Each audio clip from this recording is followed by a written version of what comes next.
Hey, what is going on, everyone? I'm so glad you've took your time to spend with me right here today. I am your co-host of the MRB Wrestling Review Show, Mike McRock Wilson, and last night was WWE Raw.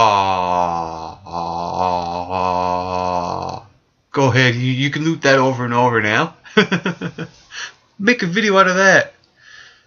Anyway, last night it was a good. It was a good show. It was not half bad. It was decent. There were some good points and some that were questionable.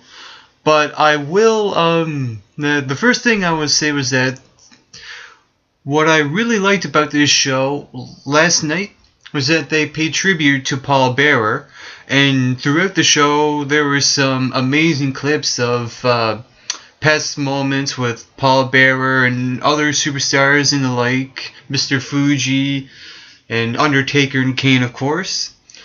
And right now, here is my review and the results of last night's show. Last night the show kicked off when The Undertaker came out to pay tribute to his manager Paul Bearer.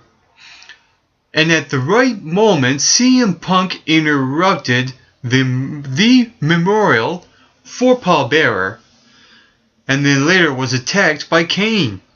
What I liked about that segment was that CM Punk knows exactly when to come out. I don't know if I'm allowed to say this, but he is a ultimate shit disturber. Even from last week when he interrupted Mae Young's 90th birthday, that was amazing. I just had to clap just for that moment.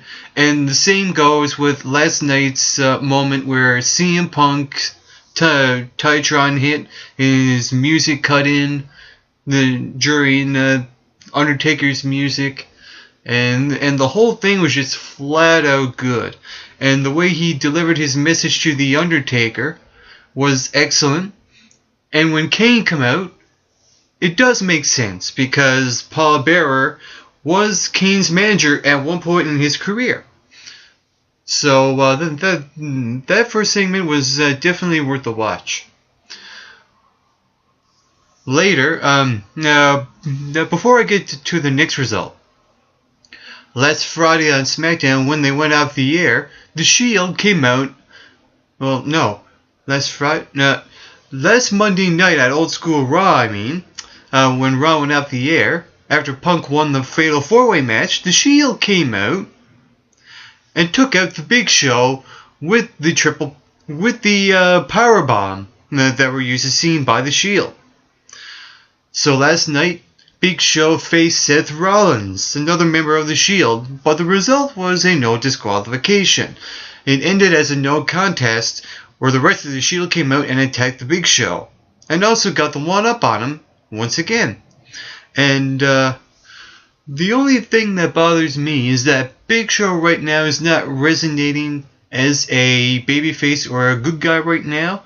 And right now he needs to make the decision as to whether he wants to go against The Shield at WrestleMania instead of competing with superstars such as Sheamus or Randy Orton, because right now it's looking like a 6-man match. But I can also see Big Show joining The Shield, hence he would be the leader, because The Shield really don't have a menacing leader. It's just 3 guys that are laying destruction on everyone. But there is something missing, and I think Big Show could be the one to fill in that void. It's a possibility, folks. Also last night, Dolph Ziggler faced one half of the WWE Tag Team Champions, Daniel Bryan, where finally Dolph Ziggler won a match. Because he should have won a match, because he is Mr. Money in the Bank, and yes, even though Daniel Bryan's one half of the Tag Team Champions, he's still an individual wrestler. Whereas a tag team such as the Primetime Players, they feel like a tag team. But with Kane and Daniel Bryan, even though they're excellent as a team, they are still 2 individuals holding the tag team titles. And I do like that Dolph Ziggler faced Daniel Bryan because it was an excellent wrestling match. Those two executed a tremendous performance inside the ring where Dolph Ziggler got the victory, finally in weeks. One thing I did not like last night was Fandango.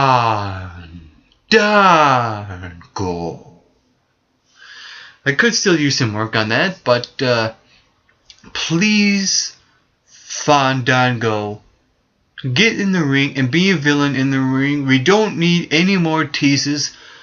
Just go out there and do your thing instead of teasing. That's all I gotta say. Because he refused to face Tensai. Or should I say Sweet Tea. Also last night, the New Age Outlaws were going to have a match against Team Road Scholars. That was until Brock Lesnar came out and destroyed both Billy Gunn and his partner Kip James. Well, actually, Kip James was Billy Gunn. The Road Dogg, the Road Dogg. Yes, now I got it right. All these years watching wrestling, and I almost forgot his name. Anyway, yes, Brock Lesnar came out and F5'd both superstars, which makes sense because they were involved in DX, and so was Triple H and Shawn Michaels. And what I like about Brock Lesnar and Paul Heyman's speech was that finally now we're going to see some sort of stipulation going into their match at WrestleMania. Because what Heyman said was that once Triple H signs a contract, then they will name a stipulation. Maybe, I hope that it involves Vince's position of the WWE and Paul Heyman wanting that position, as opposed to a stipulation that adds to a match, such as a steel cage or no holds barred. We've seen all that. Let's have a match where something is on the line. That's what I'd like to see to this upcoming match at WrestleMania. Also last night, Mark Henry faced Kofi Kingston. And of course, another stare down with him and Ryback. And this Friday night on SmackDown, Ryback and Mark Henry are going to go one-on-one. I'm wondering if this is a little too soon to have this match happen, or is it build up to an upcoming match for WrestleMania with these two giants? Because I like the teases that are happening. As opposed to the Fandango teases, he really should wrestle. But the tease that Ryback and Mark Henry are conveying on Raw and SmackDown is excellent. I'd like to keep this going, but I think something will happen during this match when it does take place, and I hope that these two superstars have a legit match at WrestleMania. And speaking of Ryback, he defeated Heath Slater last night on Monday Night Raw. The World Heavyweight Champion Alberto Del Rio faced the United States Champion Antonio Cesaro and also defeated the US Champ. Here we go again, WWE. For about a month now, or for the past couple of months now, they've been using a superstar to gain momentum over a secondary championship. And I don't think that those champions are treated fairly. They should be treated as champions. And right now they're used as stepping stones for either champions or high caliber superstars. And that really shouldn't be happening, because the United States Champion should choose his own opponents, or have a mid-carder superstar face a secondary champion to build momentum for a championship match. I think stuff like that should happen, and not have a higher caliber superstar face a secondary champion, because it really devalues the secondary championship, whether it's the IC championship or the US championship. The IC championship I will get to later on, because The Miz and Wade Barrett appeared on the highlight reel, which resulted in Brad Maddox coming out and making a match. Now, before I get to that, I want to say Michael Cole and Jerry the King Lawler never interrupt when someone is speaking.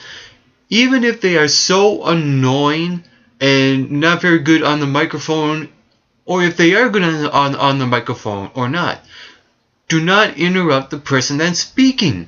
That's another thing I didn't like about last night's show. But other than that, what Brad Maddox said was that let's have a match. The winner faces Wade Barrett for the IC Championship next week. It will be The Miz versus Chris Jericho, which resulted in a no contest when Wade Barrett attacked both of them outside the ring. And here's the interesting thing.